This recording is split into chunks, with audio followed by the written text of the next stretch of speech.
In this video, we're going to go over the next step of forensics, which is analysis and interpretation, which is all about finding relevant evidence.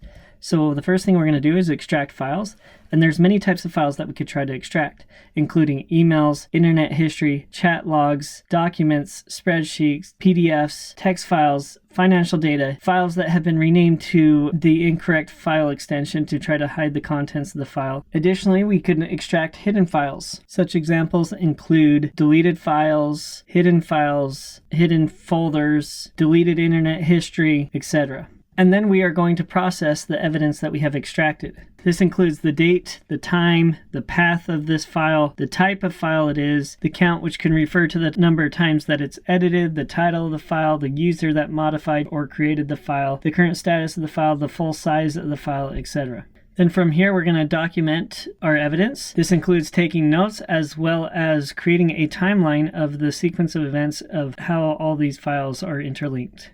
And then we'd make some kind of interpretation of the evidence that we've previously analyzed. So the tool that we're going to use to help us with this is Autopsy. Now, Autopsy is great because it calculates hashes for every file so that we can ensure that we are not tampering with the file. We can look at web activity. We can search for keywords. If there's something that we're interested in, we could potentially find those keywords within the emails or files that we are looking at. We can open zip archives. We can extract EXIF data, which is metadata about files.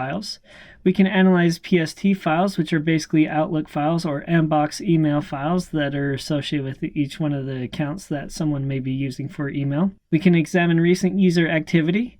We can even tag and bookmark files for later reference, and we can generate reports.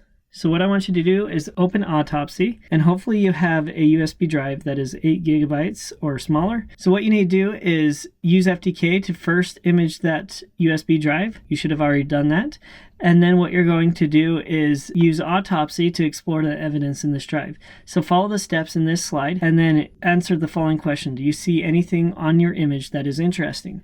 Now, if you don't have a USB drive, then what I want you to do is the next learning activity, which is the Undelete Test.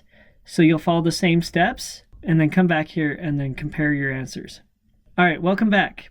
So if you did Learning Activity 10E.3, I hope you found something interesting or surprising that you had on a USB drive that you didn't realize that you still had there. In the past, I've had students that have found social security numbers or health information relating to them that they had thought they had wiped from the USB drive. It was kind of surprising for them. I had one student who had a friend that said he could borrow his USB drive, and he said that he had wiped it completely clean and there shouldn't be anything that could be recovered.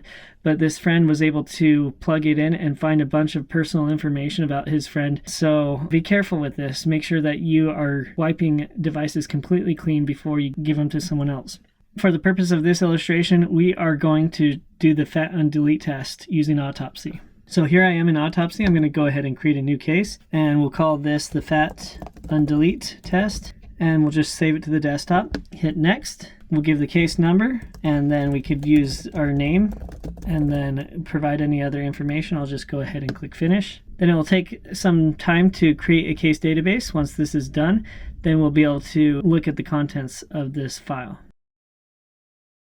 Okay, so now it's finished creating the case. So what we'll do is make sure that we have disk image selected, and we'll hit next. We are going to then browse for the Undelete test, so right here. And then what I'll do is hit next, and then we could choose everything that we're interested in pulling. Let's just leave all the defaults checked. I'm going to hit next, and then we're going to hit finish. So now this is showing that it is analyzing all the files. And then what I can do is come up here and view the data. So what I'm going to do is click on data sources, expand that, and then we'll expand the Undelete drive and see if we can find any and all the DAT files. And there should be 6 DAT files. So the first thing we'll do is just click on this. So this has an X on it, which means it's a deleted folder. We'll notice that we found mult2 DAT, which is 1. So we can then expand this folder and go inside of the dir. So there's frag3 DAT, so there's number 2. We can then go into system volume information and explore even further, see if we can find anything. So there's frag3 DAT again. And then if we go back to the drive itself, we can see the remaining 4 other pieces. So this is ing.dat, rag1.dat, rag2.dat, and alt 1.dat. These are actually missing the first letter. This is molt, frag, and sing. So we've successfully found all 6 of those files.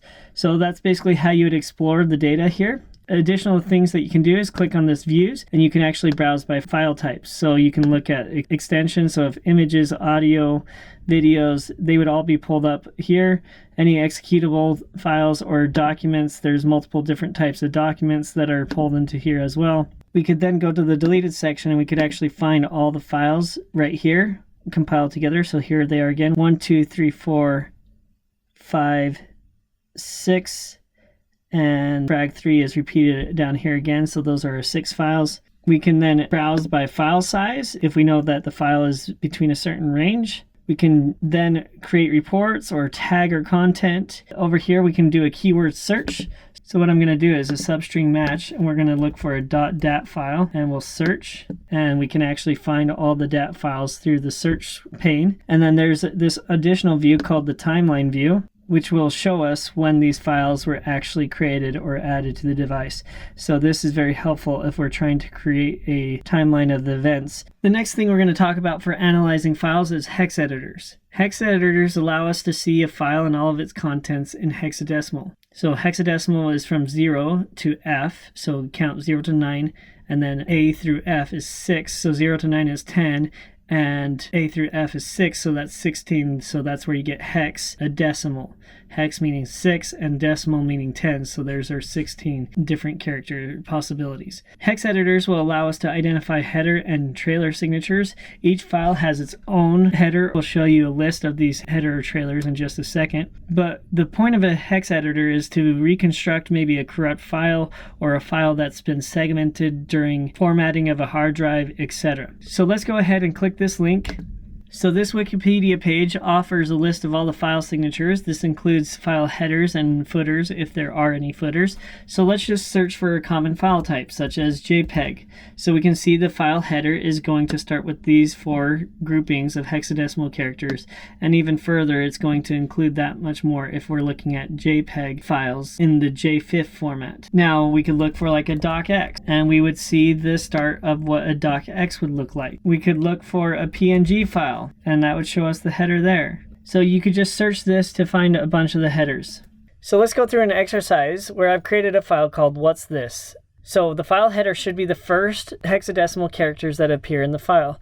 What I want you to do is search for that file header, maybe in a list of common file types, then delete all the hexadecimal characters that appear before this file header. Once you've done that, go ahead and save the file and then open it and see the message that's displayed. So try this on your own, pause the video, and come back to compare your answer. Alright, so here we are in HexEdit. What I'm going to do is go ahead and open up the What's This file. We know that the file header should be first, and there's nothing that really is displayed here. So what I'm going to do is just search for common file types. Let's just start with PNG since we're already here. So 8950 4E 47. So I'm going to copy this, and then I'm going to go to the hex tab and search for the specific hex. Oh, that was the actual file type we were looking for. So as you can see, actually it says PNG here, but not all files are going to say what type of extension this is. So we're going to make sure that that is the first hexadecimal characters that are displayed. So I'll go ahead and delete all this and make sure that 89 is the start of this file. So I'll go ahead and save this file. So I'll say File, Save As, and we'll save it as a .png. And then I can actually do a preview over here, split bitmap preview, to see pictures. So if we zoom out, we can see the message says, "Congratulations, you found the secret message, but it is nothing special." So in case you're interested in trying another exercise, this exercise comes from an image that was put on a USB drive that was formatted onto a Mac several times, and so it jarbled all the hexadecimal characters, and in order to reconstruct the files you need to put the bits and pieces back together to recover that file. It took me over 8 hours to figure out this, so I'm not saying that you need to do it, but if you're interested, you're welcome to try this exercise. When you're done, or if you give up, just go ahead and delete the scenario, and then it will show you what you were supposed to recover.